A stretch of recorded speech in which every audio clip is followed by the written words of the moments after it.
ఉగాది అన్న మాటకి అర్థం అన్నీ కదలడం ప్రారంభమైనటువంటి రోజు అని. మహాప్రళయమునందు ఏ భూతము ఉండదు, ఏ కదలిక ఉండదు. కానీ చాంద్రమానాన్ని అనుసరించి కాలగణన చేసినటువంటి ఋషులు ఒక అద్భుతమైనటువంటి విషయాన్ని ఆవిష్కరించారు. ఏ రోజున కాలగమనము ప్రారంభమైందో ఆ రోజున మొట్టమొదటిసారి నక్షత్రం యొక్క కదలిక, సూర్యుని కదలిక, చంద్రుని కదలిక, భూమి యొక్క కదలిక అన్నీ ప్రారంభమైనటువంటి రోజు. అందుకే ఆ రోజే సృష్టి ప్రారంభమైంది. సృష్టి ప్రారంభమైంది కాబట్టి అదే యుగమునకు ఆరంభము. అందుకని యుగ ఆది అంటే యుగమునకు మొదలు, యుగారంభము. అదే సంవత్సరాన్ని ప్రమాణంగా తీసుకున్నప్పుడు కూడా చాంద్రమాన సిద్ధాంతాన్ని అనుసరించినప్పుడు యుగాది, ఉగాది అన్న ఏ పేరుతో పిలవండి, ఆ పండగ నాడు ప్రారంభం రోజున సూర్యోదయానికి ఉండేటటువంటిది ప్రప్రథమమైనటువంటి నెలలో ప్రప్రథమమైనటువంటి తిథి ఆ సంవత్సరంలో మొట్టమొదటి పక్షంలో ప్రారంభమవుతుంది. అసలు కాలము కదలడం మొదలైతే కదూ పండగలు రావడం, నైమిత్తిక తిథులు రావడం అనేటటువంటి ప్రశ్న ఉదయించడం. అందుకే పండగలన్నీ దేని కొరకు చేసుకుంటాము అంటే అలక్ష్మిని తొలగించుకొనుట కొరకు, లక్ష్మిని పొందుట కొరకు మార్గాన్ని సుగమం చేసుకుంటాం. దేశమునందు కాలమునందు ఏ విధి విధానములను అనుసరించినటువంటి కారణం చేత భగవంతుని యొక్క అనుగ్రహాన్ని పొందగలుగుతామో, అలక్ష్మిని పరిహారం చేసుకోగలుగుతామో, అటువంటి వాటికి కావలసినటువంటి విధి విధానాలన్నింటినీ కూడా మనకి ఋషులు ఏర్పాటు చేసి ఉన్నారు.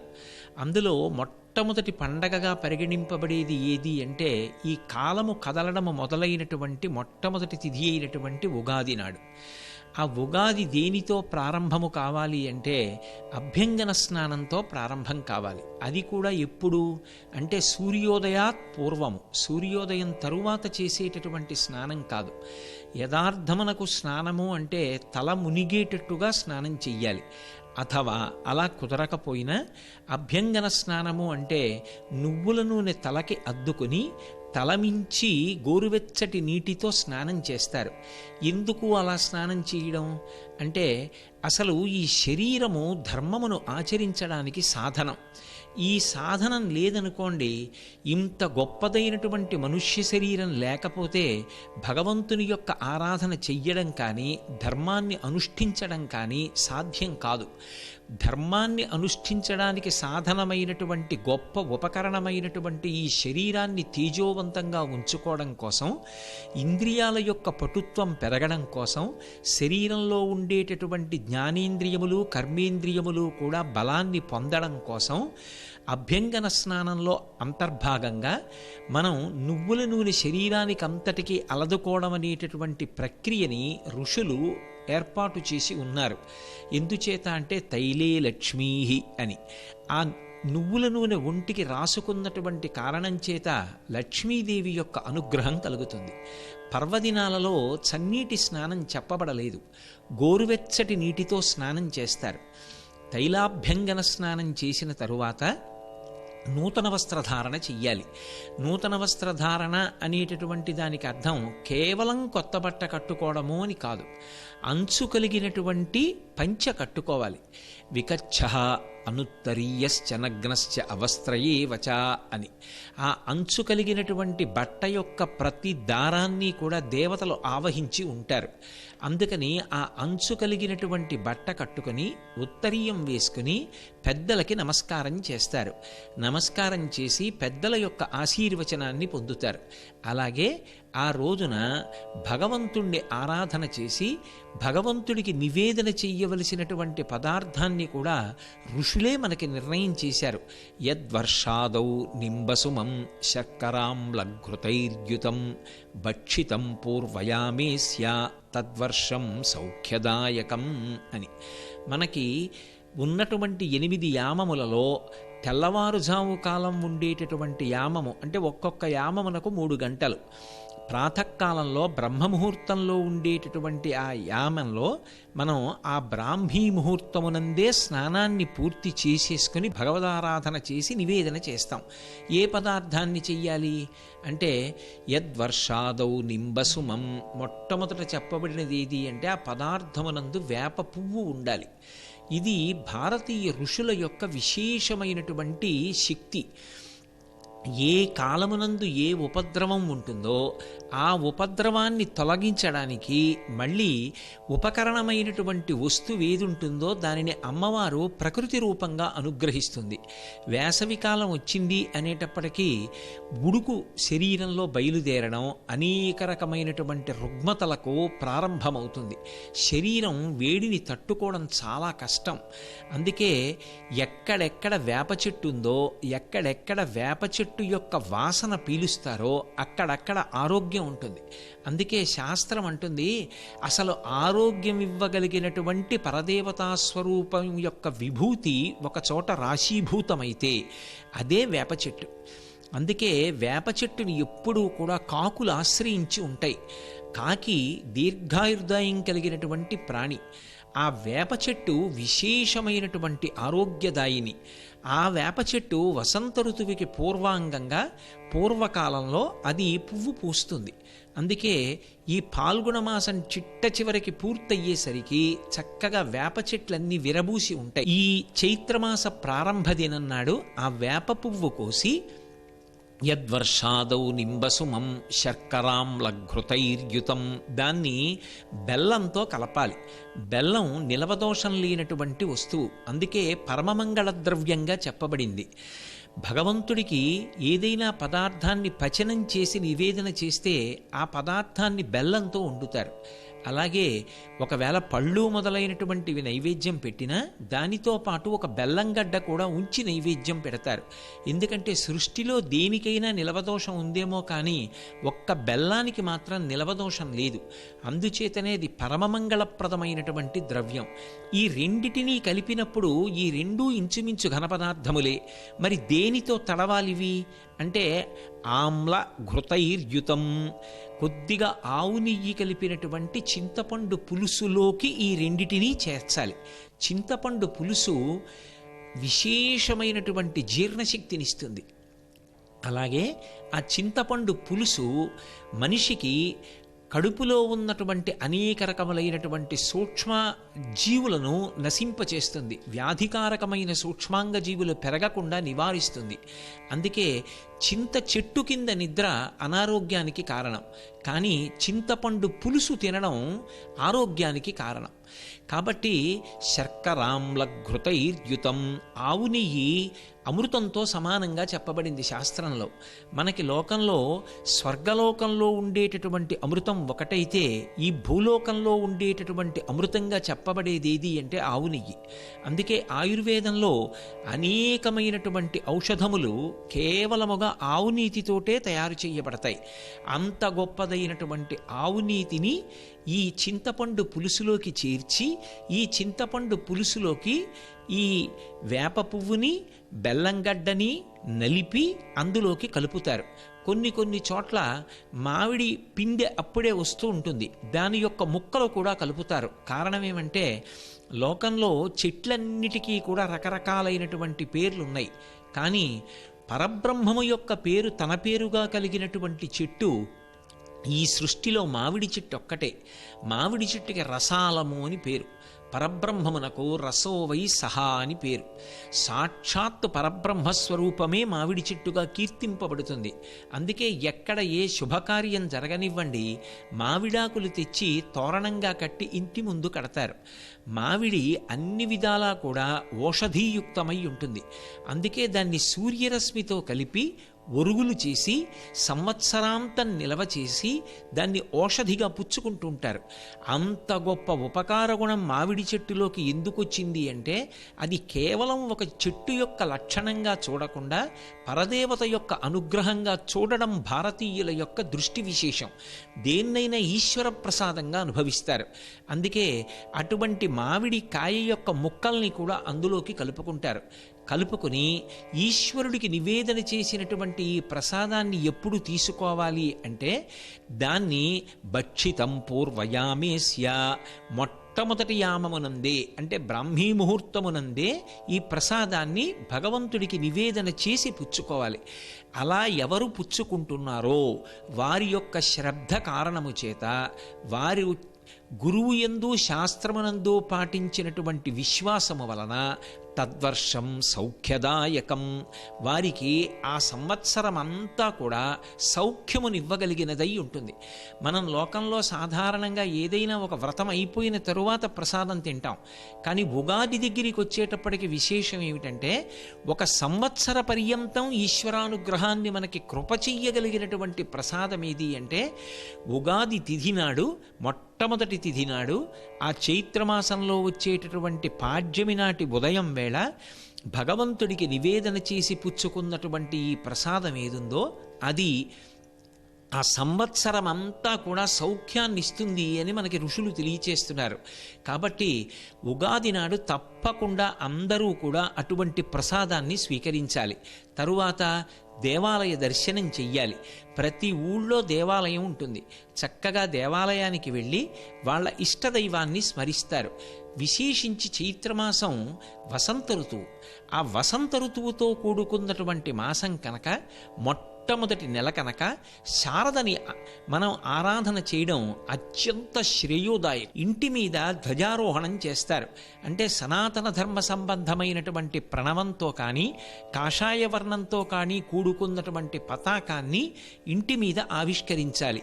ఇవి ప్రధానంగా చేసిన తరువాత ఉగాది నాడు తప్పకుండా చెయ్యవలసినది ఏది అంటే పంచాంగ శ్రవణం. పంచాంగాన్ని వినాలి. చదువుకోగలిగితే మంచిదే. కనీసం కొత్త పంచాంగాన్ని తీసుకొచ్చి ఇంట్లో పూజామందిరంలో ఉంచి పసుపు కుంకాలతోటో అక్షతలతోటో 2 పువ్వులతోటో మంగళద్రవ్యాలతో పూజ చేసి పంచాంగ పఠనం చేస్తారు. దాని పేరే పంచాంగము. పంచాంగము అంటే 5 అంగములు కలిగినది లేదా 5 అంగముల యొక్క సమాహారమైనది అని అర్థం. ఏవి 5 అంగములు అంటే తిథి, వారము, నక్షత్రము, కరణము, యోగము. ఈ 5టిని కలిపి పంచాంగం అంటారు. ఈ పంచాంగం చదువుకుంటే ఏమొస్తుంది అంటే మొట్టమొదట అందులో తిథి చెప్పబడుతుంది. ప్రతిరోజు కూడా సూర్యోదయానికి ఏ తిథి ఉన్నదో ఆ తిథిని దేశకాలాదులను చెప్పినప్పుడు చెప్పాలి. ఎవరు తెలుసుకుంటాడో, తిథి వైభవాన్ని తెలుసుకుంటాడో, ఆ తిథి నాడు చెయ్యవలసిన విహిత కర్మని, చెయ్యకూడనటువంటి నిషిద్ధ కర్మని తెలుసుకుంటాడో అటువంటి వ్యక్తి సంపదను పొందుతాడు అని శాస్త్రవాక్కు. అందుకే తిథిని దేని కొరకు తెలుసుకుంటారు అంటే లక్ష్మీదేవి యొక్క అనుగ్రహం కోసం. అందుకే ఇప్పటికీ లోకానికంతటికీ తెలియచెయ్యడం కోసం తిరుమలలో వెలిసి ఉన్నటువంటి వెంకటేశ్వర ప్రభువు కూడా ప్రతిరోజు పంచాంగ శ్రవణం చేస్తాడు. ఆ తిథి మొదటిది. రెండవది వారం. వారం ఆ సూర్యోదయానికి ఉన్నటువంటి హోరని బట్టి ఏర్పడుతూ ఉంటుంది. ఏ వారం ఏర్పడుతోంది, సూర్యోదయానికి ఏ హోర ఉన్నది, ఏ వారం నాడు ఏ పని చెయ్యవచ్చు, ఏ వారం నాడు ఏ పని చెయ్యకూడదు, ఈ విషయాలు తెలుసుకుని ప్రవర్తించినటువంటి వ్యక్తి ఎవరుంటాడో ఆయన పంచాంగంలో 2వ అంగమునందు పరిపుష్టమైనటువంటి జ్ఞానాన్ని సంతరించుకున్నాడు అని చెప్పబడుతుంది. అందుకే ఎవరు తిథి గురించినటువంటి అవగాహన సక్రమంగా పొందుతారో వారు దీర్ఘాయుర్దాయాన్ని పొందుతారు. అలాగే 3వది నక్షత్రం. మనకి 27 నక్షత్రాలుంటాయి. ఇందులో ఒక్కొక్క నక్షత్రంలో ఒక్కొక్క పని చెయ్యాలి. ఒక్కొక్క నక్షత్రంలో ఒక్కొక్క పని చెయ్యకూడదు. యథార్థమునకు జననము కానీ మరణము కానీ నక్షత్రాన్ని బట్టే ప్రయోజనాన్ని కానీ దాని ఫలితాన్ని కానీ చెప్తారు. జాతకం రచన చేసినప్పుడు దేని బట్టి నిర్ణయం చేస్తారు అంటే ఏ నక్షత్రపాదంలో పుట్టాడు అన్నది ప్రధానంగా తీసుకుంటారు తప్ప తిథికి వారానికి ఎక్కువ ప్రాధాన్యత ఉండదు. అటువంటి నక్షత్ర సంబంధమైనటువంటి జ్ఞానాన్ని ఎవడు పొందుతాడో వాడు పాపమును పరిహరింపచేసుకుంటాడు. అలాగే ఈ 3 అంగముల తర్వాత వచ్చేటటువంటి అంగము యోగము. ఎవరు యోగాన్ని బాగా తెలుసుకుంటాడో, అంటే పంచాంగంలో చెప్పబడినటువంటి యోగములు, ఆయా యోగముల యందు అనుష్ఠించవలసినటువంటి కర్మలు తెలుసుకుని ఉంటాడో వాడు రోగనాశనాన్ని పొందుతాడు. అలాగే 5వది కరణము. ఎవరు కరణమును బాగా తెలుసుకుంటారో, స్థిరకరణముల యందు ఏం చెయ్యాలి, చరకరణముల యందు ఏం చెయ్యాలి, దీనికి సంబంధించినటువంటి జ్ఞానాన్ని పొందుతారో వాళ్ళు కార్యముల యందు విజయాన్ని పొందుతారు. ఈ 5 అంగముల యొక్క సమాహారమైనటువంటి పంచాంగం ఒక సంవత్సరం పాటు గ్రహముల యొక్క కదలికలు, దాని చేత ఆయా నక్షత్ర పాదములు ఏ ఏ రాసులలోకి వెళ్ళాయో ఆ రాసులలో పుట్టినటువంటి జాతకుల యొక్క సంవత్సర ఫలితములను విశ్లేషిస్తాయి. ఒక వ్యక్తి ఒక రాశిలో పుడితే ఆ రాశిలో ఉన్నవారు సాధారణంగా సంవత్సరం ఎంత పూజింపబడేటటువంటి అవకాశం ఉంటుంది, ఎంతమంది చేత అవమానింపబడే అవకాశం ఉంటుంది, ఎంత ఆదాయాన్ని పొందుతారు, ఎంత వ్యయాన్ని పొందేటటువంటి అవకాశం ఉంటుంది, అలాగే వారు పొందేటటువంటి కష్టనష్టములు ఎలా ఉంటాయి, వారు పొందేటటువంటి ప్రతిబంధకాలు ఎలా ఉంటాయి, వారు పొందబోయేటటువంటి సుఖములు వారికి కలిసొచ్చేటటువంటి కాలము ఎలా ఉంటుంది, ఏ ఏ గ్రహములు ఏ ఏ రాసులలో కదలబోతున్నాయి, ఈ విశేషాలన్నిటినీ కూడా పంచాంగం చెప్తుంది. పంచాంగం అంతా కూడా జ్యోతిష శాస్త్రం మీద ఆధారపడుతుంది. వేదమునకు ఉపాంగములలో జ్యోతిషము కన్ను, వేద పురుషుడికి కన్నుగా చెప్పబడుతుంది. మనకి ఎన్ని ప్రత్యంగములు ఉండనివ్వండి, కన్ను లేదనుకోండి, ఒక దేవాలయానికి వెళ్ళినప్పుడు రాజగోపురాన్ని చూడలేడు, ధ్వజస్తంభాన్ని చూడలేడు. కన్ను ఉంటే దూరంగా ఉన్నటువంటి వస్తువుని కూడా తెలుసుకుని ప్రమాదకరమైనటువంటి వేగంతో వస్తున్న వాహనం ఒకటి వస్తోంది అంటే ఇక్కడే పక్కకి తప్పుకుని నిలబడతాడు అది వెళ్ళిపోయే వరకు. అదే కన్నులు లేవనుకోండి, దూరంగా ఉన్న వస్తువు కానీ దగ్గరగా ఉన్న వస్తువు కానీ రెండూ తెలుసుకోలేడు. దూరంగా ఉన్నటువంటి కాలము దగ్గరగా జరుగుతున్నప్పుడు, భవిష్యత్తు వర్తమానముగా మారుతున్నప్పుడు వచ్చేటటువంటి సంక్లిష్ట స్థితిని కానీ, లేదా సుఖములను ఇవ్వగలిగినటువంటి కాలమును కానీ గణన చేసి చెప్పగలిగినటువంటి ఈ రాశి ఫలితములనన్నిటినీ కూడా పంచాంగంలో చదువుతారు. మీరు ఇక్కడ నన్ను ఒక ప్రశ్న వేస్తారు, నాకు తెలుసు. ఇలా చదువుకున్నంత మాత్రం చేత వచ్చేటటువంటి ఫలితం ఏమిటి? ఆ పని అలాగే జరుగుతుంది అని నిర్దేశింపబడింది అనుకోండి, నేనేదో ఒక దుఃఖాన్ని పొందాలి అని వ్రాయబడి ఉంది, ఆ దుఃఖం నేను పొందుతాను అని ముందుగా తెలుసుకోవడం వల్ల నేను దుఃఖాన్ని పొందుతాను, నిరుత్సాహాన్ని పొందుతాను తప్ప నేను ఉత్సాహం పొందేటటువంటి అవకాశం ఎక్కడి నుంచి ఉంటుంది? అంటే ఇక్కడ మీరు ఒక విషయాన్ని జాగ్రత్తగా గమనించాలి. గ్రహములకు ఈశ్వరత్వం లేదు, గ్రహములు భగవంతుడికి అధీనములై ఉంటాయి. అందుకే మనకి కలిసొచ్చిన కాలంలో గుండెలు ఊరికే చరుచుకుని పొంగిపోకూడదు, మనకి కలిసి రాని కాలంలో కుంగిపోకూడదు. కలిసొచ్చేటట్టు చెయ్యగలిగిన వాడైనా కలిసి రాని కాలంలో మనని బాధపడకుండా, ఆ దుష్టమైనటువంటి ఫలితములు మనని ఖేద పెట్టకుండా కాపాడగలిగిన వాడైనా సార్వభౌముడైనటువంటి పరమేశ్వరుడు. ఆయన శాసనానికి తిరుగులేదు. గ్రహములన్నీ కూడా ఆయనకి వశవర్తులై ఉంటాయి. అందుకే శ్రీకాళహస్తిలో పరమశివలింగం నవగ్రహ కవచం కట్టుకుని ఉంటుంది. గ్రహములు ఒకవేళ పుట్టినటువంటి కాలాన్ని అనుసరించి దుష్టమైన ఫలితములను ఇవ్వడానికి సిద్ధంగా ఉన్నాయని తెలిసిందనుకోండి, మరింత గట్టిగా భగవంతుని యొక్క పాదములు పట్టుకోవడమే, మరింత సమయాన్ని వెచ్చించి భగవన్నామం చెప్పడం, భగవంతుని యొక్క స్తోత్రాలు చదువుకోవడం, ఈశ్వరారాధన చేయడం, దేవాలయానికి వెళ్ళడం, ప్రదక్షిణం చెయ్యడం, ఈశ్వరానుగ్రహాన్ని ప్రోధి చేసుకోవడానికి ఏ కార్యాలు చెయ్యాలో ఆ కార్యాలు చెయ్యడం, ధర్మానుష్ఠానం చెయ్యడం. ధార్మికంగా బ్రతికినటువంటి వాడికి భగవంతుని యొక్క అనుగ్రహము సర్వకాలముల యందు ఉంటుంది. అప్పుడు స్వతంత్రించి గ్రహములు ఏ విధంగానూ కూడా జాతకుణ్ణి ఇబ్బంది పెట్టలేవు. అలాగే ఒకవేళ అది కలిసొచ్చే కాలం అనుకోండి, దాని విషయమై పొంగిపోకుండా ఇదంతా నీ ప్రసాదమని భగవంతుడికే నివేదన చేసి నిలబడతాడు. ఇలా మనని మనం పరిపుష్టం చేసుకోవడానికి యోగ్యమైనటువంటి విషయములనన్నిటినీ కూడా పంచాంగ శ్రవణం ద్వారా తెలుసుకుంటాం. కాబట్టి ఉగాది పండగ నాడు చక్కగా మనకి ఋషుల చేత ఏ ఏ విశేషములు విహితములని చెప్పబడ్డాయో, ఏ ఏ పనులు చేసి మనందరం కూడా తరించాలి అని, మనం భగవంతుని యొక్క అనుగ్రహాన్ని పొంది సంతోషంగా శాంతియుతంగా బ్రతుకుతూ 10 మంది పరమ ప్రశాంతంగా బ్రతకడానికి కారణము కావాలని చెప్పబడ్డాయో, అలా మనందరం కూడా భగవన్మార్గంలో నడిచి ధార్మికమైనటువంటి నడవడి చేత ఈశ్వరానుగ్రహంతో పరమ ప్రశాంతమైనటువంటి జీవితాన్ని పొందడానికి కావలసినటువంటి సమస్తమైనటువంటి విభూతిని పరమేశ్వరుడు తన యొక్క నిర్హేతుకమైన కృపాకటాక్ష వీక్షణముల చేత మన అందరి యందు ప్రసరించుగా కాని సర్వేశ్వరుని యొక్క పాదార విందములకు సాంజలిబంధకంగా నా శిరసు తాటించి నమస్కారములు అర్పిస్తూ, ఈ ఉగాది పర్వవేళలో అసంఖ్యాకమైనటువంటి ఈటీవీ ప్రేక్షక శ్రోతల అందరికీ కూడా నా హృదయపూర్వకమైనటువంటి నూతన సంవత్సర శుభాకాంక్షలను ఆవిష్కరిస్తూ